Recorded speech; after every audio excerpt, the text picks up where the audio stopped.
बार बार 12.5% को लेकर सवाल पूछा जा रहा है, एक भी बात डिनाई नहीं करते हुए आप कह रहे हैं कि सिर्फ आरोप हैं। वो कह रहे हैं बकायदा लिखित में है ये, तो ये बातें समझ में नहीं आ रही। और क्या ठर्रे का ठर्रा, रम का रम अच्छे से समझ में आती है चित्रा जी अच्छे से समझ में आती है।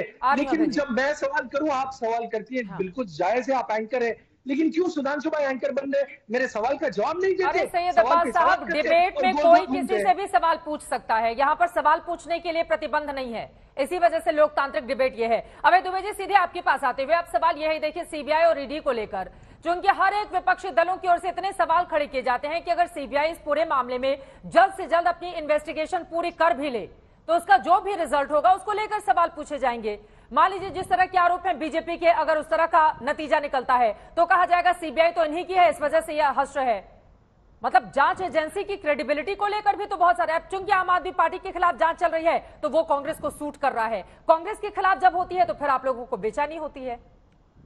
देखिए सैयद साहब से मैं कहना चाहता हूं, चूंकि उन्होंने भी एक शेयर किया, तो अपने दामन की सियाही तो मिटा लो पहले, सब पे इल्जाम लगाने वालों। अब जब आप पर गंभीर आरोप है, क्या कहते थे आप कि लोकपाल ना सिर्फ देश के लिए लोकपाल की मांग कर रहे हैं, हमारी पार्टी का भी अपना लोकपाल होगा, वो पार्टी के अंदर के भ्रष्टाचारों की भी जांच करेगी। आप बताइए ना, किसी एक राज्य का उदाहरण पूरे शो में बता दीजिए कि जहां इतना एमआरपी तय करती है सरकार, आपने उनको इतना अधिक मार्जिन तय कर दिया कि उन्होंने अंडर रेट में बेची शराब। और बताइए कंजम्पशन कितना बढ़ गया। क्या यह नीति थी? शिक्षा के नाम पर आप शराब का हब बना देना चाहते थे दिल्ली को। और मुझे दुख हुआ सुधांशु त्रिवेदी जी, जो आपने कहा कि वो अवैध शराब का मामला अलग है, बिल्कुल अलग नहीं है।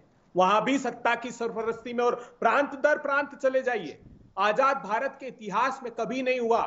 गुजरात के मुंद्रा पोर्ट से 21 सितंबर को 3000 किलो सेमी टेल्कम पाउडर के नाम पर ड्रग्स पकड़ाई। उसके बाद 22 मई को 56 किलो 500 करोड़ की, जुलाई 22 को 75 किलो 375 करोड़ की। और लोकसभा का जवाब पढ़िए, क्या कह रहे हैं वो, कि लगभग 2.25 लाख करोड़ रुपए की सेमी टेल्कम पाउडर के नाम से ये जो संदिग्ध ड्रग्स था ये उस मुंद्रा पोर्ट से बाहर हो गया। अरे साहब, 1 ग्राम भी मिलती है तो पूरे खानदान को पकड़ लेते हो। नोटिस तक नहीं दिया उन लोगों को। कहां गई ईडी सीबीआई? और प्रिवेंटिव डिटेंशन का मैं बता देना चाहता हूं दोनों राजनीतिक दलों को, सीआरपीसी में प्रिवेंटिव डिटेंशन का भी प्रोविजन है। अगर सीबीआई को संदेह तो तुरंत गिरफ्तार करना चाहिए। और ये मुखौटा लगाना आप भी बंद कर दे। जो नैतिकता का मुखौटा लगाकर इतने साल राजनीति किए, वो मुखौटा अब उतर गया है और अंदर का खलनायक झांक रहा है। अगर जरा भी नैतिकता है तो इस्तीफा दीजिए जब तक जांच पूरी नहीं हो जाती। और कोई एक प्रांत का उदाहरण बता दीजिए जहां राज्य के जो एक्सचेकर का इतना बड़ा डाका डाला गया हो और निजी लोगों को लाभ पहुंचाया गया। अभय दुबे जी, कौन इस्तीफा दे? जो जिम्मे अभी पंजाब में लिया, आरोप लगते ही स्वास्थ्य मंत्री का इस्तीफा ले लिया। तो अब आप जो रिस्पॉन्सिबल लोग हैं, चाहे वो मुख्यमंत्री हो, चाहे वो रेवेन्यू मिनिस्टर हो, जिन पर आरोप लगे, अगर वहां ले सकते तो यहां पर भी लेना चाहिए। और जो वादा करके देश के साथ आए थे, कम से कम उस दिशा में कदम बढ़ाते हुए दिखना चाहिए। एक लाइन में जवाब, उसके बाद सुधांशु जी मैं आपके पास आते हुए, और फिर उमेश साहब अब मैं फौरन आपके पास आऊंगी। एक लाइन में सैयद अब्बास जी चित्रा जी, कांग्रेस की कोई एग्जाम्पल तो सेट कर दिया है ना पंजाब ने। कांग्रेस के इनके एमएलए पूरे रोज बिकते हैं। और रही विजय सिंगला की बात, वहां पर पूरा सबूत पाया गया था, उसके नाते उनको सस्पेंड किया गया था। जमीन आसमान का फर्क है, जिसे सेब और मौसम्बी में वैसे फर्क है। मनीष सिसोदिया का जी का केस और विजय सिंगला जी का केस जमीन आसमान का फर्क है। जैसे सेब और मौसम्बी है सुधांशु त्रिवेदी जी, उतना बड़ा फर्क है पंजाब वाले मामले और दिल्ली वाले मामले में। आप लोग उसकी बेवजह तुलना कर रहे हैं।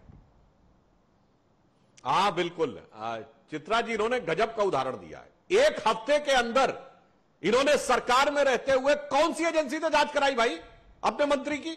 आप सरकार में थे, पार्टी में नहीं थे, बोलिए कौन सी जांच कराई? जांच करके तय कर लिया गया।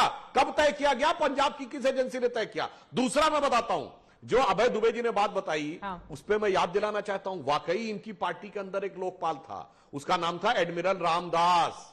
अब्बास साहब, एडमिरल रामदास याद हैं? पार्टी के अंदर के लोकपाल थे। और जैसे ही केजरीवाल जी को लगा कि मेरे लिए अनकंफर्टेबल है, झट से कूड़े में फेंक दिया अपना लोकपाल। वो जो टोपी पहने थे, मुझे चाहिए जन लोकपाल, कूड़े में फेंक दिया अपनी पार्टी का लोकपाल। और वो भी कोई छोटे मोटे व्यक्ति नहीं, जो पूर्व एडमिरल थे, आप कितना भी मुस्कुराने का प्रयास कर लें, ये दागी चेहरा बचने वाला नहीं है। आपको भी एक लाइन, सबने एक एक लाइन कही तो मैं भी कह दूं, इनके लिए तो वो लाइन लागू होती है कि हजारों घर हैं डूबे बोतलों के बंद पानी में, जो इसमें डूबे वो न उबरे जिंदगानी में। अरे आप तो आने के साथ ही डूब गए, ऐसा शराब में डूबे कि सत्ता की नशा आपको ऐसा चढ़ा कि आपको जिंदगानी नहीं लगी, आप तो आने के साथ ही डूब गए। आपकी पार्टी, सुधांशु भाई, आपकी पार्टी का स्टैंड जानते हैं जन लोकपाल बिल पे क्या है? आपकी पार्टी खुद नहीं चाहती कि जन लोकपाल बिल पास हो जाए, आप ऐसी बात करते हैं। भाई साहब, हकीकत छुप नहीं सकती छुपाने से, महक उठ नहीं सकती कागज के फूलों से। झूठा मुखौटा हटाइए और उमेश सहगल साहब, एक क्लोजिंग कमेंट, सच कैसे सामने अरे भाई आएगा? अपनी पार्टी के अंदर का लोकपाल को तो जवाब दीजिए। आपकी बात हो रही है, अपनी पार्टी के लोकपाल को तो जवाब दीजिए भाई। उमेश सहगल साहब, एक क्लोजिंग कमेंट, पूरे मामले का सच कैसे सामने आएगा देश के अंदर भी हमारे चाहने से होता है। नहीं चाहते कि जन लोकपाल बिल हो, आप उसके सख्त खिलाफ है, आपका पार्टी का स्टैंड भूल गए। पार्टी के अंदर का लोकपाल हटा दिया गया हमारी वजह से, आपकी पार्टी का स्टैंड भूल गया। देते भाई